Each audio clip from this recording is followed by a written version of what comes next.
ক্যারেক্টারটা তো পাগল।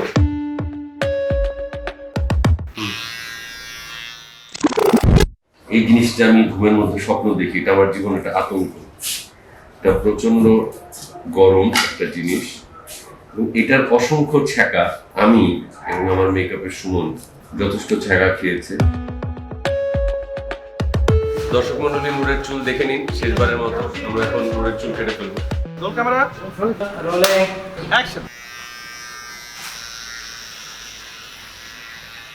চুল ফেলার সিচুয়েশন শুধু অভিনয় না, একটা এক্সটার্নাল প্রুফ যদি অডিয়েন্সের কাছে থাকে তাহলে হয়তোবা ওই মোমেন্টটার অনেক বেশি ইন্ট্রিগিং হয়, অনেক বেশি কানেক্টিং হয় যে অ্যাকচুয়ালি ইটস হ্যাপেনিং।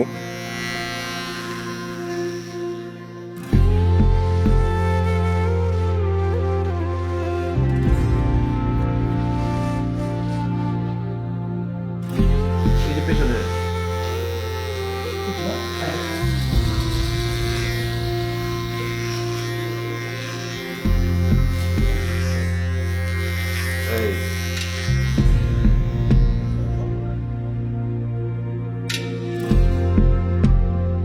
আমার এখনো মনে আছে আমাদের ডিরেক্টর রাফি জিজ্ঞেস করেছিল, ভাই এটা আমরা প্রস্থেটিক বা আমরা এটা এরকম করে মেকআপ দিয়ে আমরা ওই মুহূর্তের যে সিচুয়েশন সেটাকে এস্টাবলিশ করে ফেলবো, এরপর আপনি কাজ করবেন কিভাবে, অন্য শুটিং করবেন কিভাবে যদি অ্যাকচুয়ালি এরকম কিছু করা হয়।